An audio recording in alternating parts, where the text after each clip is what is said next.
Hello, everyone, and welcome to Career Networking with Chris Miller. He is a WSU Global Campus Career Counselor, and my name is Caitlin Hennessy. I'm the Program Coordinator for WSU Global Connections. Tonight, throughout the evening, please use the chat box to comment on presented materials, as well as submit questions for the presenter. Chris will answer all your questions towards the end of the presentation during the Q&A. However, you can put your questions in the chat box at any time. Additionally, Olivia and myself will be present throughout the evening to help with technical difficulties. So if you have any issues, please do let us know and we'll do our best to help you. And if everyone can let me know if you can hear and see me, I would really appreciate it to make sure that everything's working all right. And in the meantime, we will turn it over to Chris. Thank you. Thank you, Caitlin, and thank you to everyone for joining. Again, tonight we're going to be talking about career networking. It should take, I'm going to say, around 30 minutes, give or take, and we'll just go ahead and get started. Okay, the career development process. If you've attended any of my webinars, it's required reading material, and I force you to look at this. And it's very important, I think, for anyone at any stage of the career development process to kind of remember what this is all about. And so this is a pretty decent snapshot about the different steps of this circular cyclical process where tonight with the topic of networking, we're really going to be hitting on, or I should say this entire circle is relevant for networking, because in order to network effectively, you're going to want to know yourself, what your strengths are, what you're interested in. It's going to help you with exploring options. That's the way that you kind of gather information about different careers that are out there is through networking. It helps you to get focused, especially with goal setting. If you are job searching, it's helpful to have weekly goals, minor goals and major goals. And networking is definitely a big part of that and kind of helps you propel your search and helps you stay on track and keep moving. And then taking action, job search strategies, especially connecting with employers. Networking is the #1 way in which people find work. So that's what we're here for tonight. That's what we're talking about. Okay. So I'm going to start with networking basics, and a lot of these ideas are coming from this book called Highly Effective Networking, Meet the Right People and Get a Great Job by Orville Pearson that came out a few years ago. And I think it's a good resource for networking because although his background is more private sector and more corporate, I was surprised at how effective this was really for anyone at any stage of their career. Whether they have no work experience, if you're a college student, it's really, I think he does a good point of emphasizing the fact that you already have a network, and a lot of people just don't realize how big their network is. And so we're going to talk about some of those ideas tonight. Okay, so everyone says you need to do it, so what exactly is it? Career networking is simply having a conversation with someone for the purpose of exploring careers or job searching.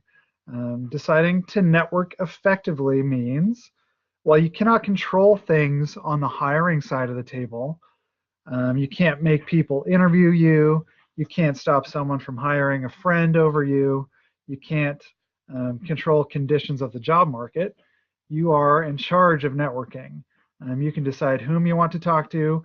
Once you're in the situation, you can do your best to try to make them comfortable, to try to find common ground, and you're in charge of collecting the information you want that you're seeking out.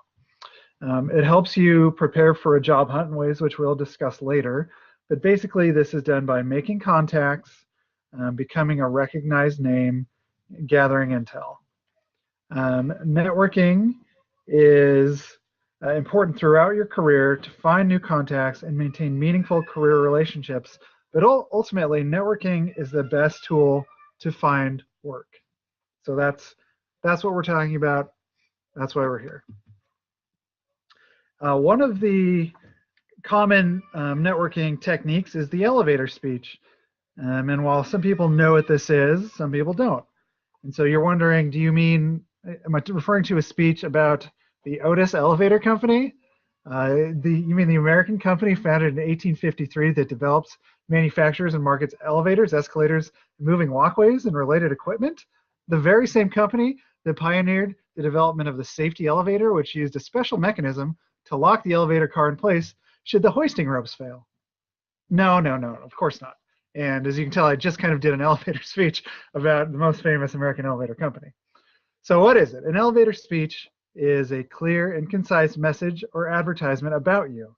It communicates who you are, what you're looking for, and how you can benefit a company or solve their business problems. It's typically about 30 seconds, which is, the time it takes people to ride from the top of a building to the bottom of a building in an elevator.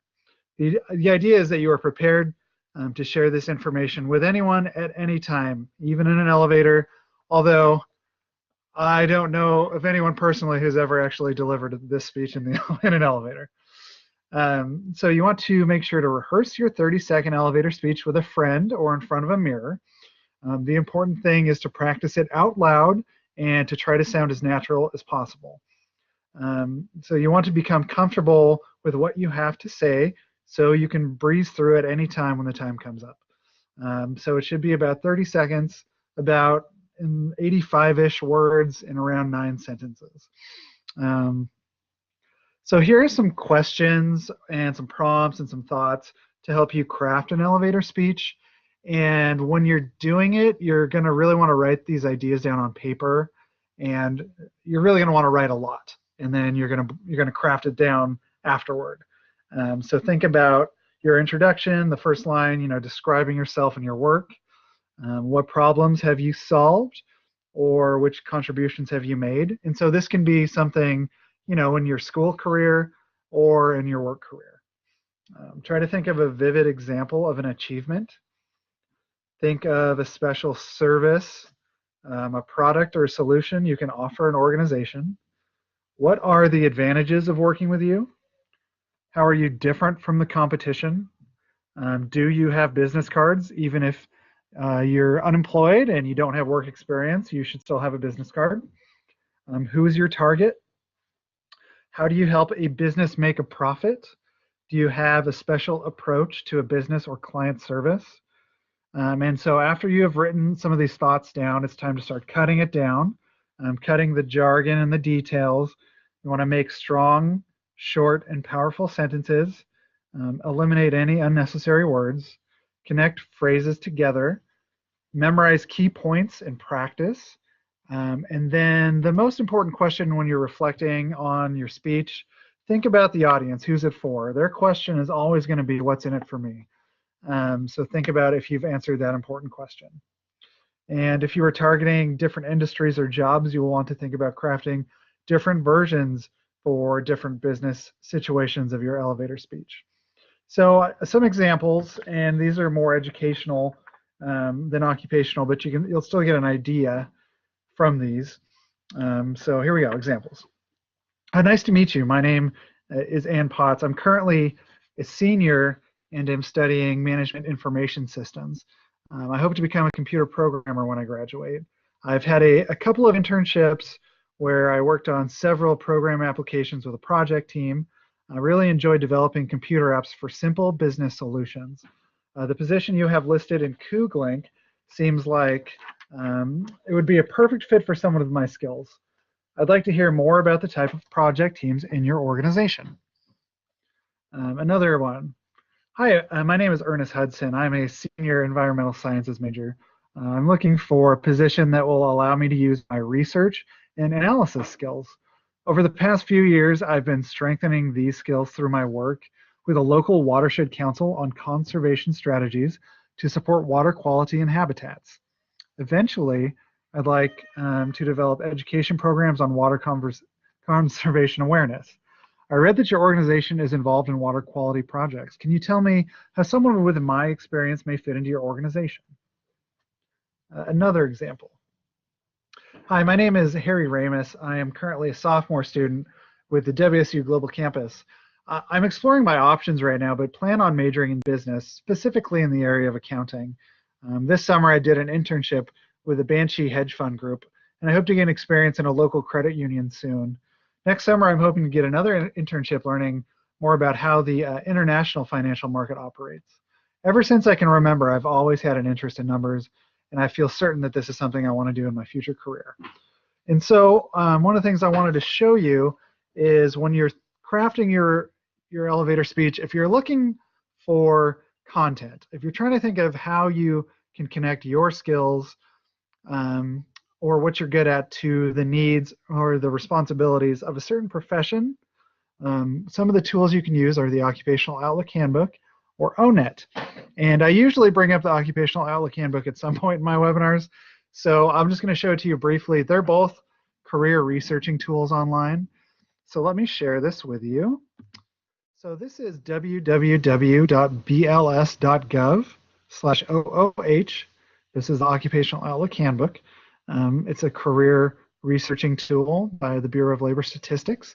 It's updated every few years. It tries to, forecast the job markets in America, specifically by job clusters and job titles. So this is a good place to go to research what it takes to get into a career and what it takes, or what the salary is like for the career, what the growth and the outlook is. The other one I wanted to show you was ONET Online, www.onetonline.org.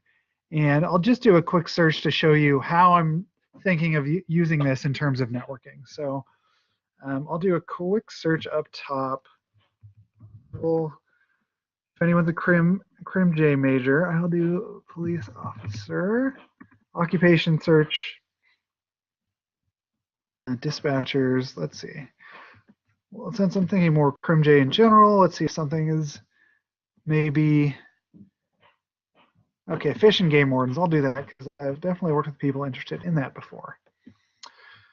Okay, so it's going to talk about the tasks involved for someone who's a game warden, some of the technology skills, some of the knowledge required, general skills, abilities, work activities, detailed work activities, work context, and then job zones, which are an ONET thing that I will let you get into. But I'm going to look at, let's do tasks, and I'm going to hit this little plus sign to expand the list here. So you can see all these different tasks that are important to the job of Fish and Wildlife officer or warden. So this can help you get an idea of how you want to connect with people that are doing these jobs or people that have the ability to hire. So you can figure out what tasks would you be good at doing, what technology skills do you have. I'll expand this one also. Important knowledge, law and government, public safety and security, biology, English language, so on and so forth.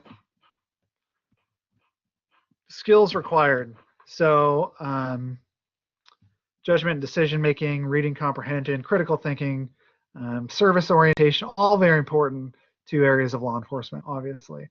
But this can really help give you an idea of what's important for a specific career, helps you think about how you're going to actually network with people in the field. So some of the 4 goals of networking that are discussed in Orville Pearson's book that I mentioned, Highly Effective Networking. 1, to get the word out. 2, to gather information. 3, to meet insiders at target organizations. And 4, get in touch with decision makers. And he talks about deciding, preparing, talking, and landing a job. And so I'm going to share some information about that now. So 1 of the 4 goals of networking. Get the word out about your search and yourself.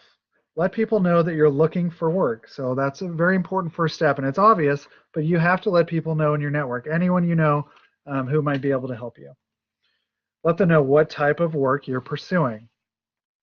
If you're currently employed, you need to be careful about whom you tell. And so this is obvious to the people who are employed in searching, but it's something that's good to think about is who you tell that you're looking. If you're telling people within your organization, is it a trusted source? Will the word get back to someone else?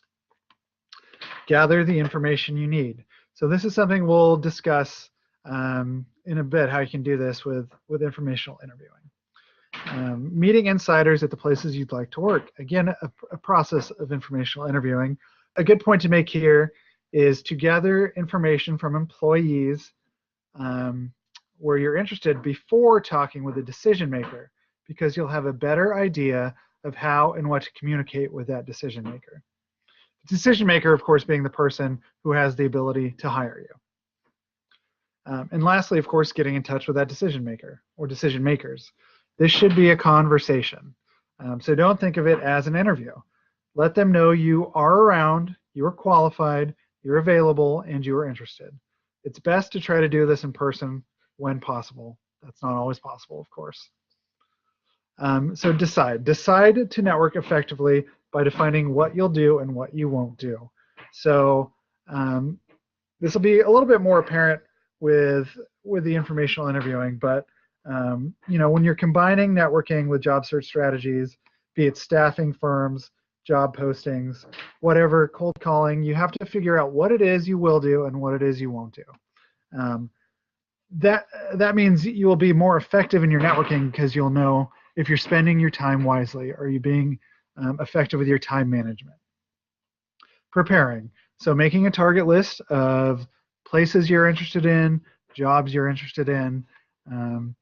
What's your target market? So where are these jobs? What's your core message? And again, your core message is going to be something like your elevator speech, or with informational interviewing, the questions that you're asking and how you introduce yourself. If you're job searching, it'll be something like your cover letter. What is your core message? The top of your LinkedIn profile. What's your core message? Talking to personal and professional contacts, getting referrals when possible, exchanging information with contacts, keeping records, and keeping everyone informed. So no website will do the networking for you. You have to be at it and you have to be active. Job sites mostly don't work for securing jobs through job postings is what that means. And social networking can help you network, especially LinkedIn. Land a new job by combining networking with other job search strategies. Networking, like I said, staffing firms, job postings, filling out applications, cold calling, direct mailing, and showing up and introducing yourself.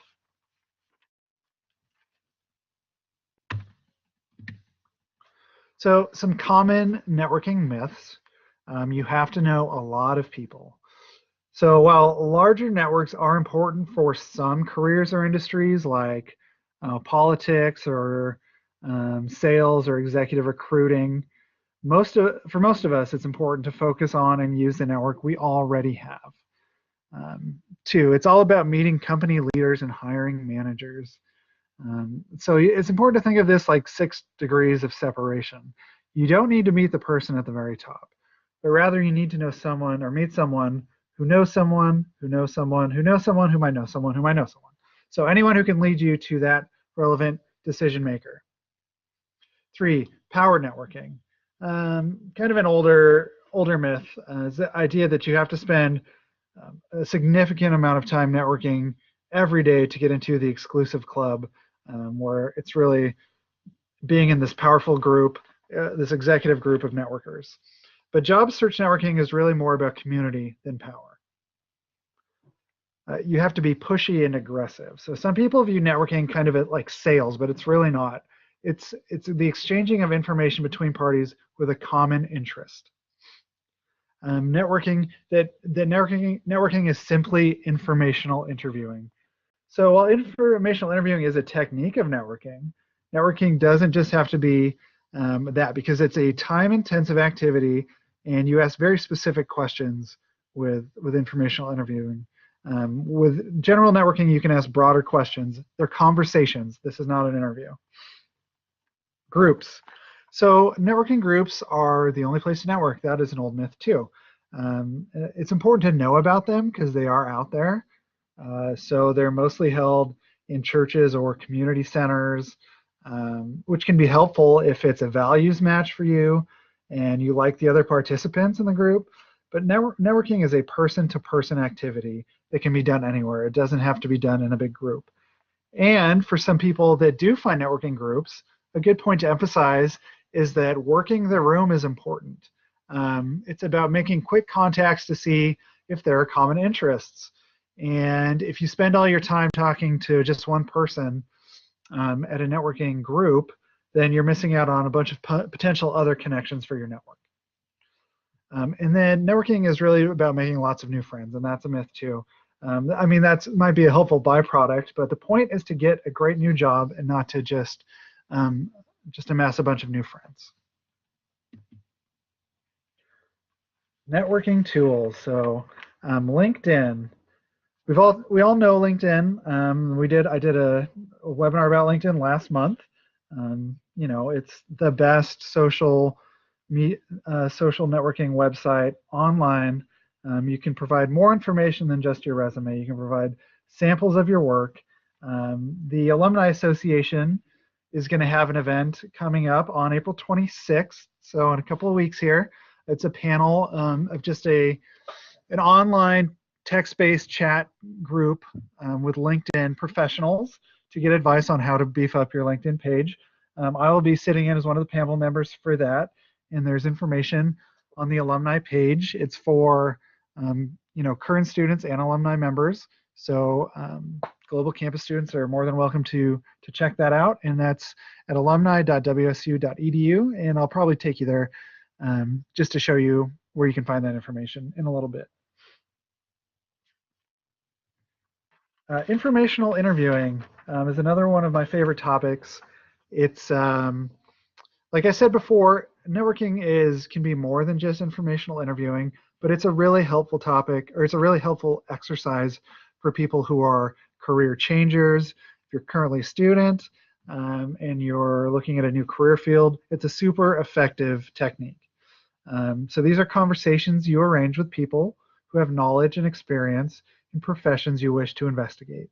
It's a useful strategy throughout your career, so it can be used by experienced professionals who are researching advancement opportunities, as well as career changers or entry level.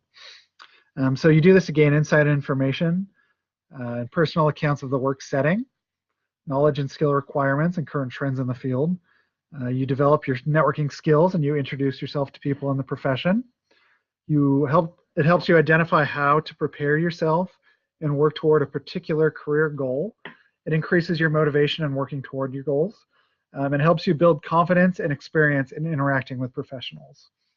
Some of the considerations, remember that informational interviewing is different than a job interview, and an employer will appreciate your awareness of this and your communication of that.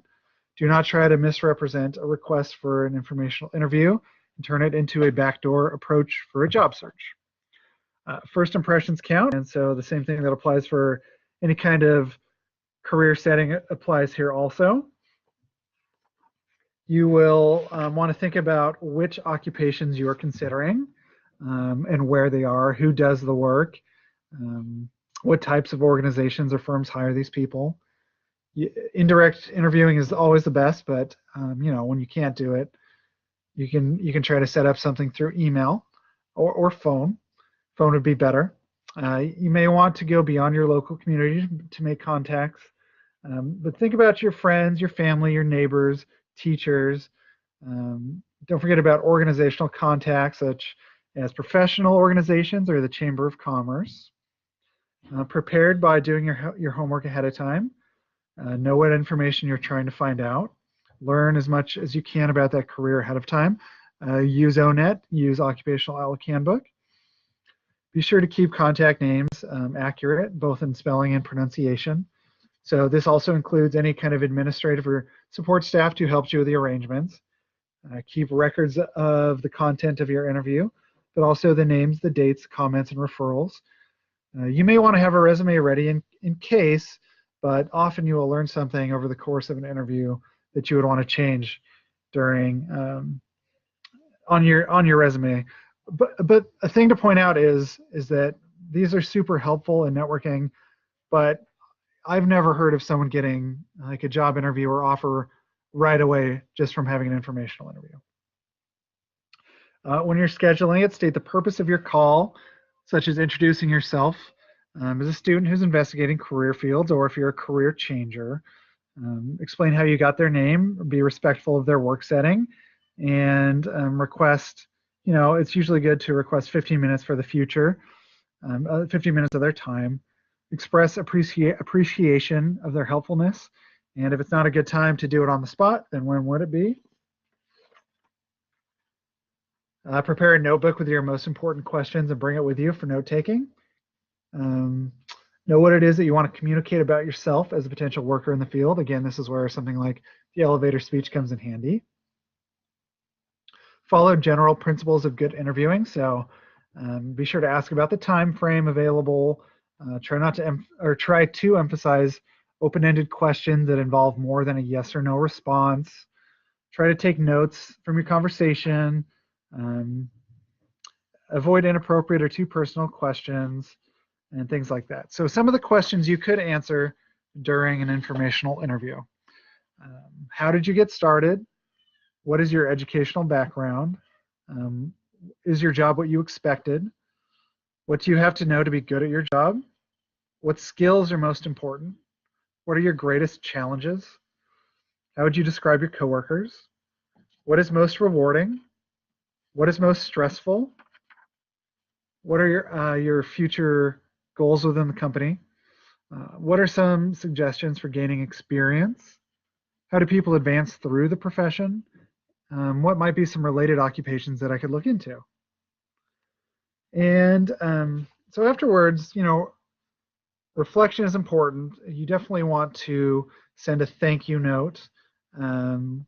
Be sure to send a handwritten note as soon as you can after the interview. It should reiterate some of the major points you learned from the interview and be well written and free of misspellings, of course. And reflect on what you learned. Write a summary because it'll be helpful to go back to it later, which is something I'll be talking about here as well. The Cougar Business Network is an excellent tool for your networking, and I'm going to show that off right now. That is at cbn.wsu.edu. That stands for the Cougar Business Network. Just bear with me while I go ahead and jump over there. Okay, cbn.wsu.edu. This is the home page. So this is an alumni database of Cougs who have volunteered their information, for business opportunities, of which networking is one of them. So the idea with the Cougar Business Network is to help facilitate Cougars doing business with Cougars. This is something you can access as a student. You don't have to be an alumni member to access it. And you can search by category in terms of industry areas, search by state, search by country, or keywords. So I'll do a quick search of something relevant to global campus students. Accounting at the top, let's see. Oh, counseling services for anyone who's in the psych, maybe human development, maybe social sciences area. And then I'll hit submit here at the bottom. And so one in Seattle, Culver City, California, and San Jose, California. So just so you see, there's actual contact information listed there, work email and cell phone. So, even if they don't live in your area, this is about networking and gathering information. So they might know someone who knows someone who knows someone who knows someone, and you already have a connection of being a Coug. So this is a great tool that you should be aware of. And again, this is the Cougar Business Network, cbn.wsu.edu. And like I mentioned, the Alumni Association before, alumni.wsu.edu. If you look under, I guess events is probably the easiest way to find it. In a couple of weeks here, scroll down to April 26th, LinkedIn Advice Panel online event. So you can check it out there and register there. The idea here is that it's about going back to people you've already talked to. You want to give them a progress report and ask if they have any further information or referrals. So think of it like being on the other end of things. So a good friend of yours discusses with you their job search. You make a few suggestions. After a couple of weeks go by, you haven't heard anything. You want to know how it's going, especially to see if they've taken some of your suggestions or if you've made a referral for them. So Emphasizing these little successes by looping back and move ahead and staying positive will definitely benefit you in the long run. So you do this, you check back in, you see if they have more information for you. Keeping records of interactions with your contacts and sending them handwritten thank you notes. Like I said before, for an informational interview, for any kind of helpful networking interaction, it's helpful to do this. Checking back in, you've sent a thank you note, you're checking back in, maybe they'll have another referral for you. Maybe they just want to know how it's going. So evaluating your internet presence, using social networking and researching online. Googling yourself is super important to make sure you're not tagged in any inappropriate photos on social media sites. There's not any inappropriate content out there. If you have no internet presence, it's important to make sure you create accounts and complete them fully. So things like, LinkedIn at the minimum is the thing you're going to need if you're doing this for professional reasons.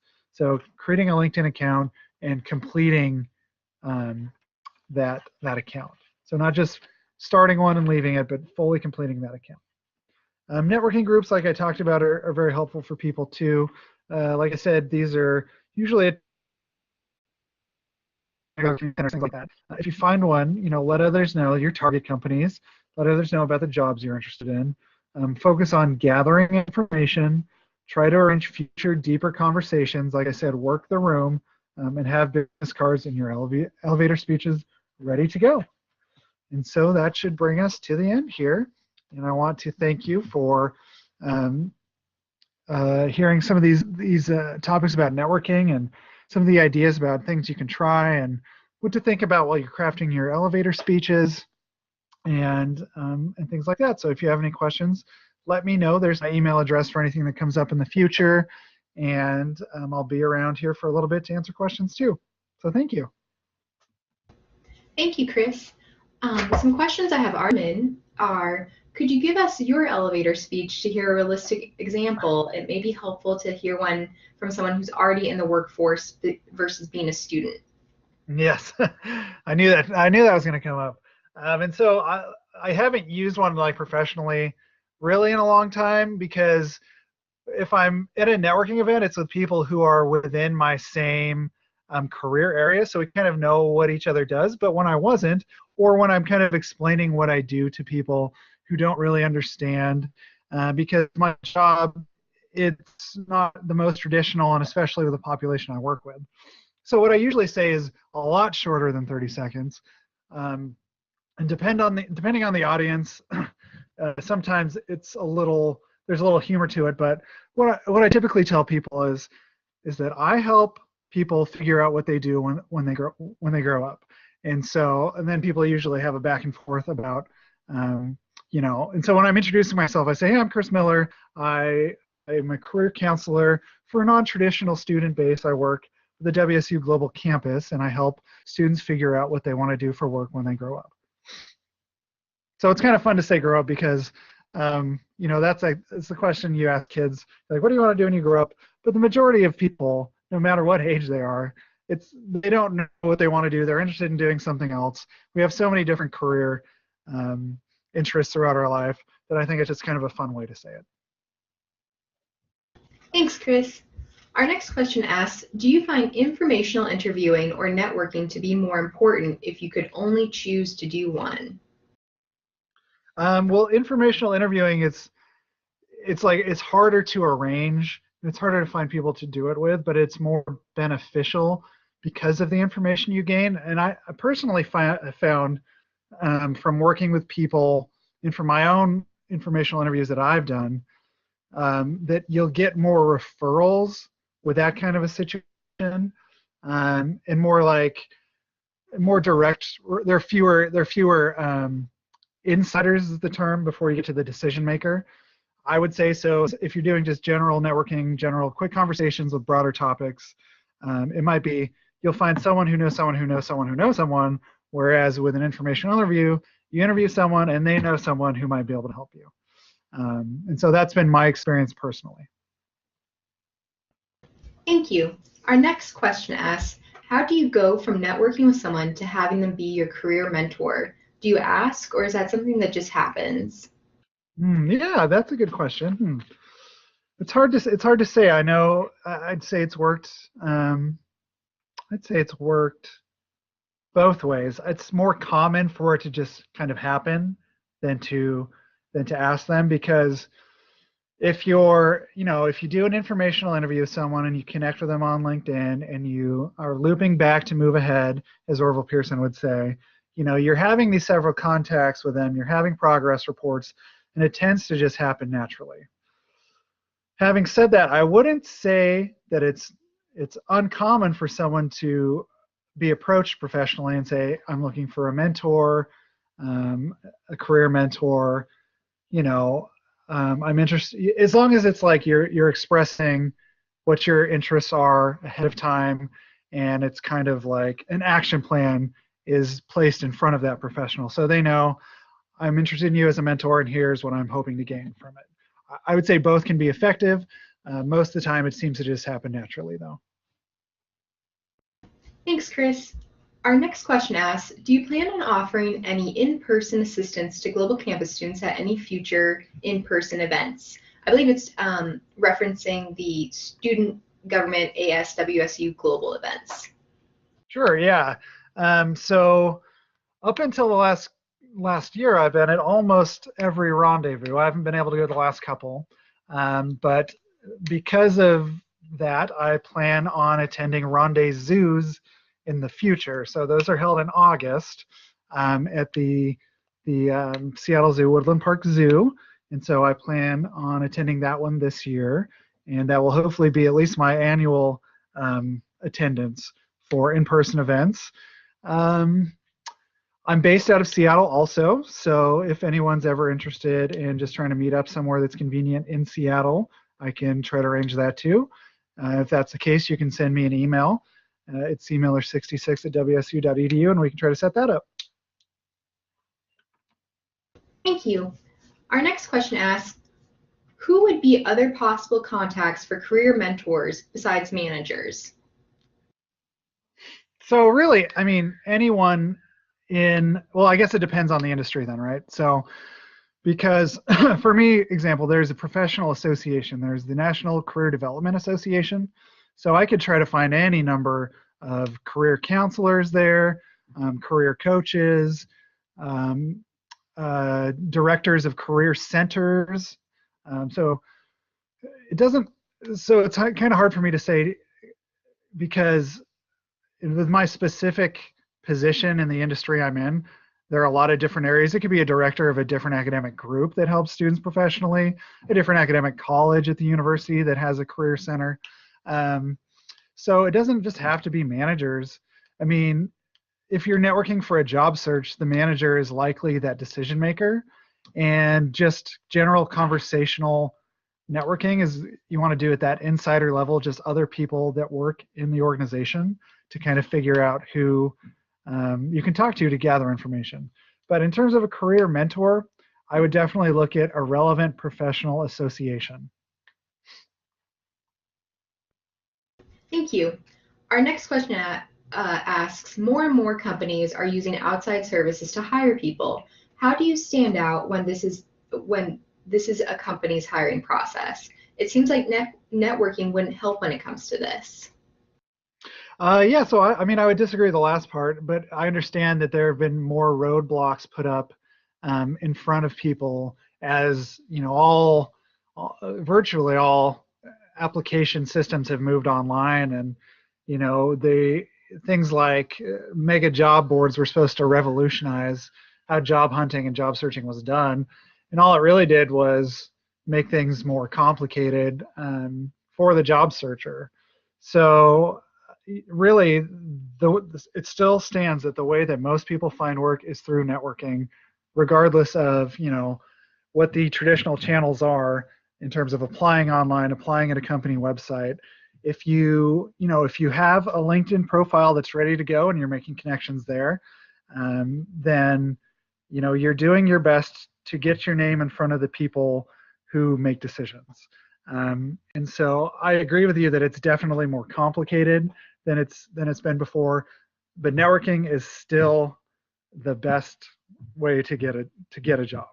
And so there are tools like Cougar Business Network, LinkedIn, social media sites that are there to help you get your end goal of getting that job. Obviously, it's a lot more work now than it used to be, and it's a lot more that goes into it to get you to your goal. Thank you, Chris. Our next question asks, and also states that 15 minutes for an informational can disappear so quickly. You can barely get done with the intros in that time. How do you recommend to jump in cold and kind of make it flow? Jump in cold. I'm not sure what that means, because ideally with an informational interview, you're going to be prepared. So you're going to have an idea. Well, with like a job interview, you're going to want to have like 20 seconds to 2 minutes to answer a question. So I guess that is a fair way to think of it on the other end. But you have to be prepared for the fact that this is an unknown outcome. So you might be interviewing someone who really goes on and on and on about each question. So the point is that you'll want to, thank them at the end and ask if you can contact them again in the future for another go round. And so you're going to want to, give it a few weeks before you would revisit that. But maybe at that point, you've made contact in person. Maybe you just try to, have a phone call every once in a while to check in and kind of get some more answers. If it's a networking event and it's kind of, a networking group where it is a colder environment, then, that's why you have an elevator speech ready to go. And you should have topics that you're, because after your elevator speech, that's 30 seconds. What now if this is actually a conversation that's going to develop? So what are you looking for? What are your goals? What are your achievements? Some of those prompts from when you're crafting your elevator speech, think about, more detail about a specific achievement, more information about your background, any kind of licenses or education that you have. This is all very general advice, because anytime you're in a cold, I'm saying cold, like cold calling, like no previous connection environment, you do the best you can. Some people are more natural than others. You prepare the best you can by studying the organization and the career that you're interested in, and trying to find someone with common ground. Thank you, Chris.